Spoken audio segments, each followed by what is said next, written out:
far more often, it's people who really want to do good. And it's not to say that there isn't the opportunity to do good within the world of litigation. I think there is. I think that more often than not, there are better opportunities to do more good with different methods. The Center for Understanding in Conflict welcomes you to The Other Chair, a monthly podcast exploring the dynamics of conflict and how to bring the human issues to the table. Together with our guests, we explore how the power of understanding each other can lead to better solutions for people on both sides of an issue.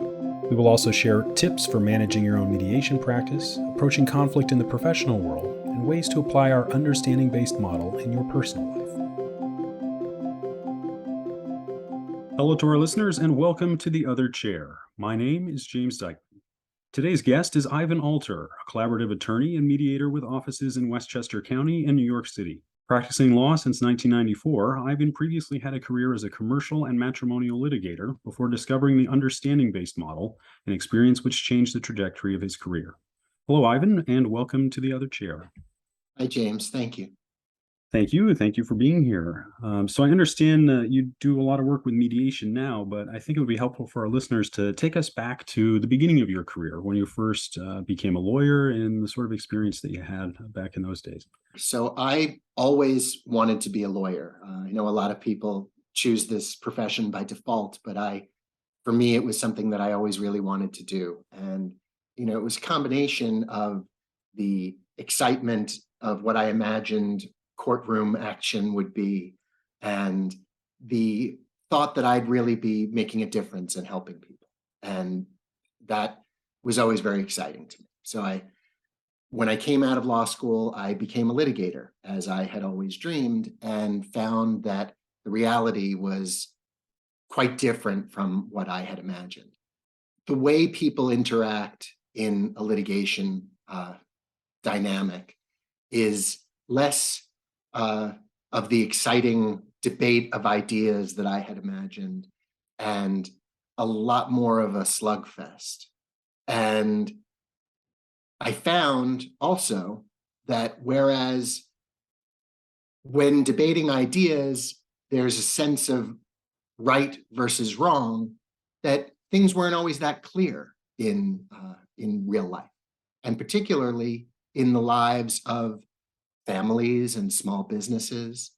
The idea that when two people are getting divorced, that one of them is right and the other one is wrong felt kind of insane to me. And as I saw it play out in real people's lives, I realized that it was a paradigm that didn't really make a lot of sense in that context.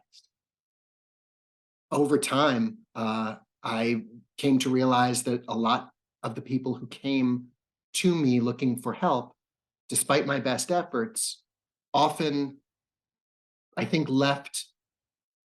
they came to me in a tough situation. And I think all too frequently they left in a situation that was probably worse, because in addition to everything that was going on in their lives, now they were, engaging in a battle for their lives, or so it felt, and using lots of their resources and time and energy on a fight that I felt really didn't need to happen and wasn't really benefiting anybody. Eventually, I became so disillusioned with it all that I left. It coincided to a degree with my wife having our own children and having a different perspective on the importance of family and the impact of conflict on families and children. But it became clear to me that this was not what I had signed up for, and it was not what I intended to do with the rest of my life. Wow, that's quite a change, especially to leave the profession that you must have worked very hard to get into. Some questions around the interactions they had. Do you think that those were unique or isolated experience where people were ending up so unhappy? I would assume that when people in conflict seek out an attorney, they're looking for a fight and they want to be the winner of that. Yes, I think that's true. I think a lot of people do come looking for that, and almost to a person, they become disabused of that notion as they see what that fight really entails. There isn't the opportunity to be vindicated in court in that way, to be declared as the party who was right, is enticing, but it's not the reality. The reality is it's a drawn out and expensive and highly contentious and very draining process that ultimately feels more like a war of attrition. And some eventually people just lose their taste for the fight, and that's when it ends. And I don't think, no, to answer your question, that the experience that I was having with clients was in any way unique. I think it was truly across the board. There were some cases that I was involved in where there were ideas in play, and that was more rewarding. But the closer it came to people's lives, which for me was the good part, right? I wanted to be involved in people's lives. I wanted to help people through difficult times. And the closer the conflict came to people's lives, I found the less helpful the battle dynamic paradigm was for them. Do you think your experience is a common one among other attorneys who enter the practice, or do you think it's possible that it maybe affected you more than it might others who are going into the profession? I think both. I think, temperamentally, I may have, it may have affected me more, this proximity to conflict in that way, may have been especially uncomfortable for me, which is interesting. And I think true of a lot of people who get into conflict resolution work. It's because conflict feels uncomfortable and they want to find a new way to address it and deal with it. I also think that my experience was very common among attorneys, particularly young attorneys. There's no shortage of disillusioned lawyers who feel that what they plan to do with their lives was not what they ultimately were able to. It didn't look a lot like their actual experience. So let's talk about that a little bit more. So you became a lawyer because you wanted to help people, it sounds like. And at any point during your experience going through law school, did anyone in your classes or any instructors mention that there was going to be this hard truth that you were going to encounter about how the system operates versus kind of how you've been trained in theory to approach it? Or how were you prepared for that reality when it hit you? It's a great question. I think that I don't think that there's a lot of emphasis in law school put on showing students the real, how the sausage is made, so to speak. But I also think that it wouldn't have hit the same way anyway, because when you're preparing for something and dealing with it theoretically, there's a lot of excitement and anticipation and the belief that you can bring your skills and do it better. And you have not yet lost that idealistic glow that so many young law students have. You mentioned that I got into law to help people. I think that's true of almost everybody who gets into law. Yeah, I'm sure there are, the exceptions, but I think that far more often it's people who really want to do good. And it's not to say that there isn't the opportunity to do good within the world of litigation. I think there is. I think that more often than not, there are better opportunities to do more good with different methods. Conflict manifests itself in many ways in our personal lives, for professionals in the workplace and for practitioners who have made a career bringing together parties in conflict through mediation practice. Each month, the Center for Understanding in Conflict hosts live webinars with featured guests discussing best practices and sharing their experiences for tackling conflict using the understanding-based model. Before we get into what some of those different methods might be, was there a particular case, to the degree that you could speak about it, that really it was the last straw? It caused the scales to fall completely from your eyes and really led you to that point where, enough is enough. This isn't for you. There was. I was involved. It was a divorce case, and it was very sad. And I represented the father, the husband, and the wife made some um, really awful allegations about the husband, and potentially abusing their children. He insisted that that was not true, and that she also felt he was confident that she knew she was lying, but that she was simply doing what her lawyer told her to do. And although I will never be inside the conversations between the lawyer and client, getting to know the lawyer a little bit in that context, that rang true to me. I felt that this was tactical on the part of the other attorney, and it was just crushing to me that that is seen as a way to gain advantage, because ultimately, in a winner take all dynamic, the ends justify the means. If somebody believes they deserve to win, and the only way they're going to get there is to do something that might feel inconsistent with their own personal morals and values, but their lawyer is telling them, this is how you win, people will do it. So let's look a little bit more at where you are today. So I understand that you're a big advocate for the understanding-based approach to mediation or conflict resolution, which keeps people out of the courtroom if possible and looks to find a mutually beneficial outcome if possible. What led you to that model? How did you find out about it, and what sort of difference did it make? And did it bring you back into the legal community from the point where you had given up?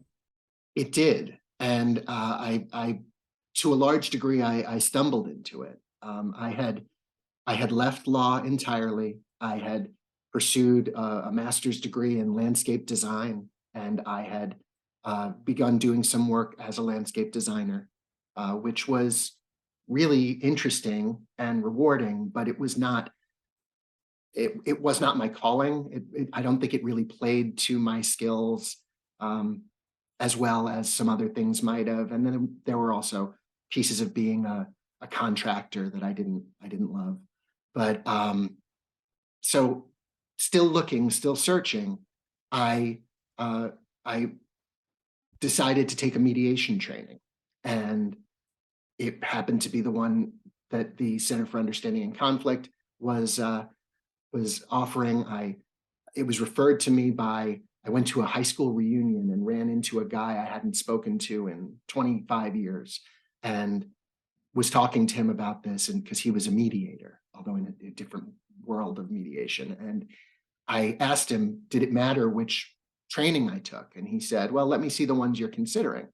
And I told him about this one, and he said, oh, he said, Jack Himmelstein, he's one of the guys who created all of it.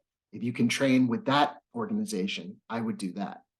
So I did. And I did this 5-day training with Jack Himmelstein and Catherine Miller. And I didn't really expect anything. I just thought I was, sort of trying to find things, and maybe something would inspire me. And it was transformative. It was incredibly powerful to learn about the method, the model. And I was very skeptical at first. I did not believe that it would work. I didn't believe that people would behave the way that they would need to behave in order for it to work. I was very jaded from my experience as a litigator.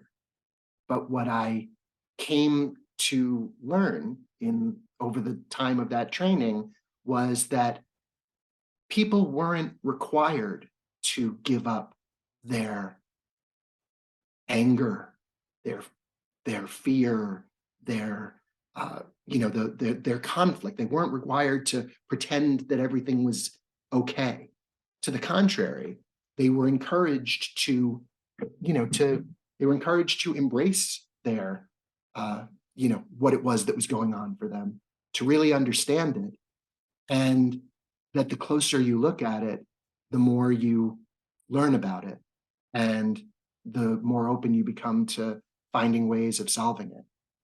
So then how did that experience translate into you ending up back in the legal community? What was the process like? It happened pretty quickly. I started networking with many of the people I had trained with and with the trainers to learn more about how does one make a career out of this. And I jumped on opportunities when they arose. And, it certainly helped that I had a long background in law, and particularly in family law, so that there wasn't that stumbling block of that subject matter knowledge. I already had that. But I was able to, it's slow at first for sure. I did some volunteer mediations and some co-mediations with people, but it wasn't long before I was seeing paying clients. And um, I came to believe that this was something that I could actually make a career of, which was amazing. What if there are attorneys who are struggling with the same issues that you were, especially early in your career, but who don't necessarily want to stop being an attorney? Is there value in this training and in the principles of this model that can help them? I would certainly think so, because the nature of what the model teaches is a different way to have conversations with people and to understand more clearly what matters to them. And armed with that understanding, whatever you're doing, I think if you know what you're looking for, you're a lot more likely to find it, right? So being able to really identify what matters to people and to really understand where they're coming from is hugely important to a professional, a representative professional. But also having that experience of really understanding someone and having someone feel truly understood by you creates a level of trust and openness that I think would not otherwise necessarily find its way into a lawyer-client relationship.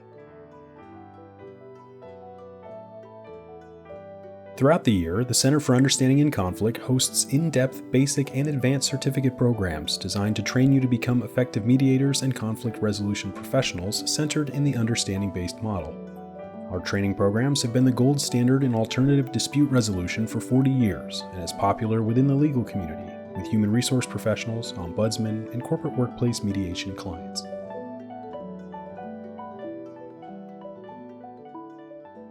So what's the process like? If you're looking at this, with the eyes of an attorney, and typically your first reaction is going to be, well, let's take this to trial, or let's take this to the process for getting a settlement, using whatever methods we need to be the victor, to changing that perspective to one, if we're not going into the courtroom, then where are we going? Where are we taking people? And what does the path to that outcome look like in practice?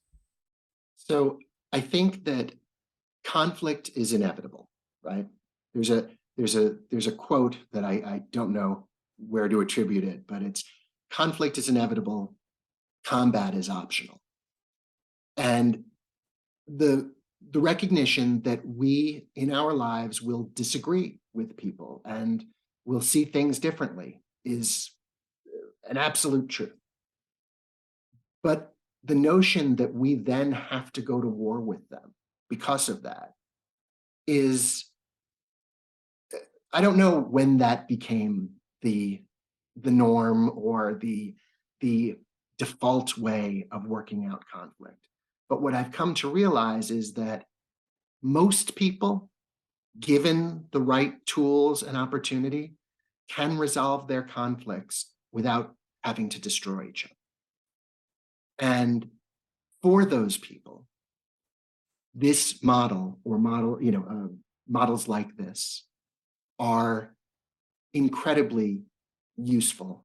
Sometimes it does, people need to fight, or for various reasons, or certain personality types are not necessarily given to compromise and even wanting to understand the perspective of another. People are people, and people are different. And for those people, I am very grateful that we have the court system we have. I don't think that we could ever do away with a court system where people could seek a resolution from a third party where they absolutely must have it. But I think most people don't need it. And most people are much better off. Who better to decide their own fate than, to decide what happens to somebody than themselves? Why do we want to, as a rule, hand that authority over to some third party that doesn't know us and isn't invested in our situation in that way? What's the difference between handing your situation over to a third party who's a mediator rather than turning it over to a third party, which is the justice system? Yeah, that's a great question. The difference is that the justice system provides a decision maker. They decide. A mediator does not make the decision. A mediator only helps people to have the conversation, helps them to understand what's important, to understand what the options are, and to talk about them in a way that is more likely to lead to constructive, creative solutions that work for everyone. But a mediator will never tell a party how it's going to go. They don't have that authority by design. It's one of the core principles of the understanding-based model, is that we understand that the parties themselves own the conflict and they're responsible for its resolution.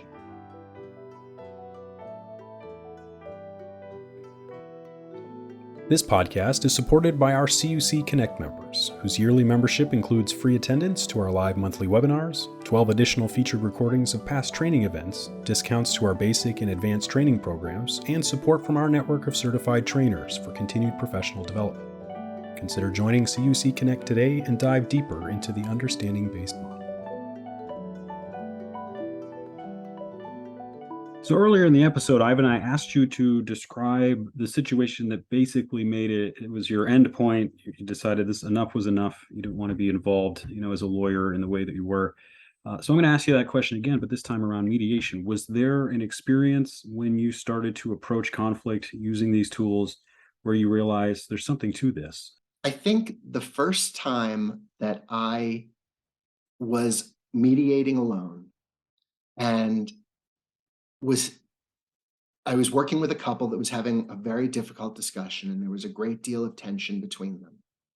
And I was doing the model, right? Which is not complicated, but it's simple, but it's hard to master, right? I was doing the model, and I truly understood what the wife in this case was trying to say, that her husband had never heard and had never understood.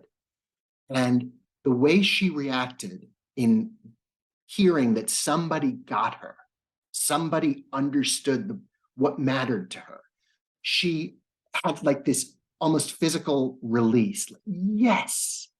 And when her husband saw how powerful it was that she had been heard, he realized that that was an important piece of information. And he said something along the lines of, I didn't really realize that that was so important to you. And the two of them left the session without that same level of tension and conflict between them. I mean, look, they were getting divorced. It's not like they skipped off into the sunset together, but they left my office relieved. And that relief was something that was very hard to come by in the world of litigation. So, one final question for you, Ivan. What advice do you have for two groups of people? One, that early career attorney who's maybe just coming out of school and entering the field and coming to the same realizations or similar realizations that you did, that there's a huge dissonance between their desire to make a difference and the reality of the system. And then what would you say to maybe a mid-career, somebody who's been in the field a lot longer, who's reached a point where they've now come to that realization and maybe considering making a change? I would say that the tools and skills that are taught with the understanding-based model are valuable to anyone in any role. I have found them valuable to me, not just professionally, but personally, in my relationships with family and friends, in my dealings outside of my own work. It's a valuable and important skill to have. So I would say that it would be a wise investment for anybody at any stage to learn these skills and to pick up this knowledge. With respect to people who are considering a career in mediation, I would say, I tell clients that the most important question that they need to ask when they're considering a divorce, and I think this is true of any conflict, is to understand the different options that are available as to how they might resolve it. Because too often people just jump into litigation because that's what people do. That's the default. And before they know it, the process has taken over and it has determined what that experience is going to be like, and to a degree, what the outcome is going to be like. I would say the same to somebody coming out of law school, which is you have a choice as to how you intend to work. And before you can make that choice, you need to understand what each of those choices looks like and the pros and cons so that you can make an informed choice. And I wish I knew then what I know now. I could have saved myself a lot of grief along the way. Wonderful. Well, thank you so much for being here today, Ivan. I really appreciate your time and your insight and for sharing your history and what's brought you to the point that you're at today. So thank you so much for being here today. My pleasure, James. Thank you. Ivan Alter has dedicated his professional practice to advancing and teaching mediation and collaborative law. You can learn more about his practice and the work he is doing to help resolve conflict by visiting www.ivanalter.com.